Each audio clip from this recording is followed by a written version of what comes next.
Привет всем! Наверное, после этого видео вас точно будет долго мучить вопрос, почему такая красота оказывается заброшенной. Сегодня мы с вами перенесемся в Италию, чтобы посмотреть удивительную виллу в стиле барокко.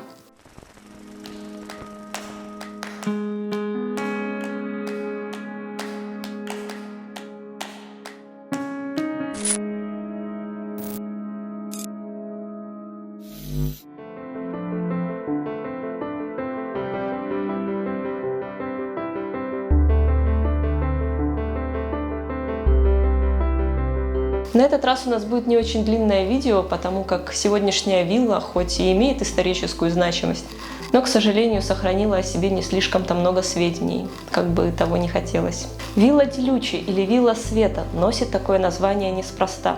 Расположение на возвышенности и множество высоких окон, выходящих как раз-таки на восток и запад, буквально пронизывают виллу светом, особенно приятным в рассветные и закатные часы.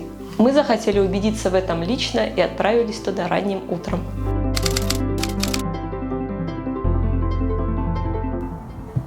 Сегодня у нас очень ранний подъем перед большой авантюрой. Еще темно. И хорошо, что еще темно.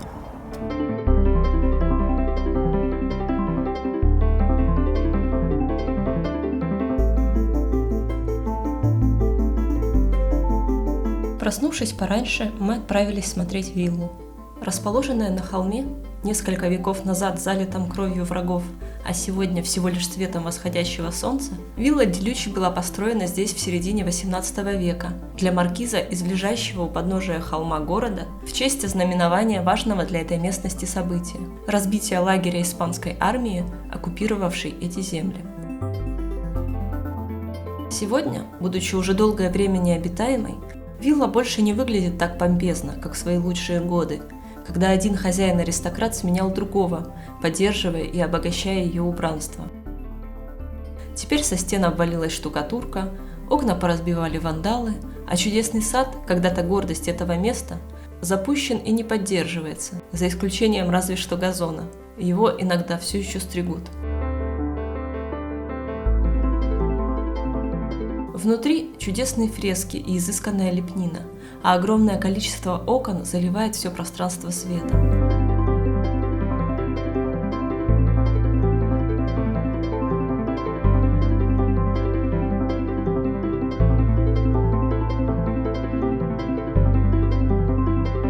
Всего здесь 3 этажа и подвал, а на втором этаже есть шикарные лоджии, обращенные на сад и на город.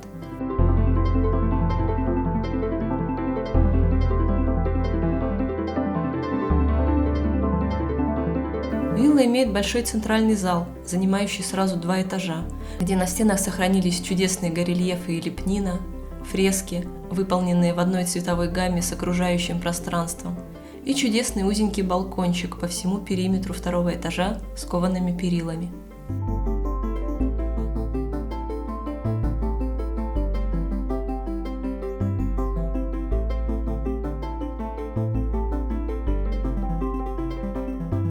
Потолки остальных комнат первых 2 этажей также украшали фрески.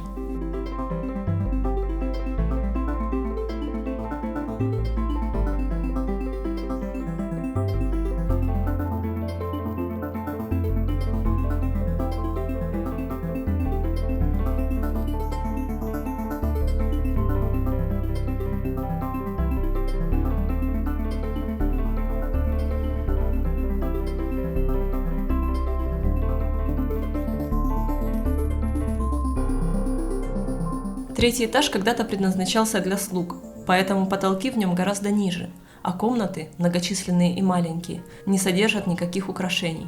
Мы даже забыли уделить им внимание.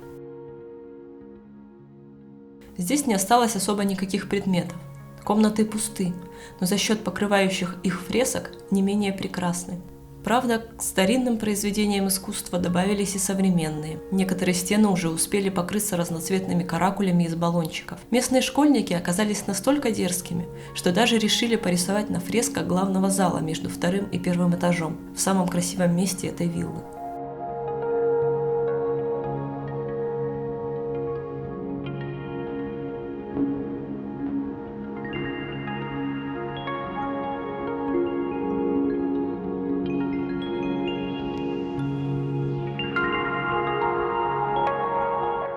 Высокие железные перила на балкончиках, выходящие в главный зал со второго этажа, кто-то старательно пошатал, и прислоняться к некоторым из них было небезопасно.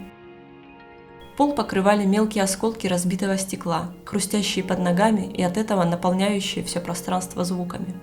А когда-то его наполняла музыка приглашенных в виллу музыкантов, развлекающих господ, или, уже позднее, выступавших на очередном мероприятии, организованном владеющей на то время виллой ассоциацией, последним владельцем, который хоть как-то ее использовал.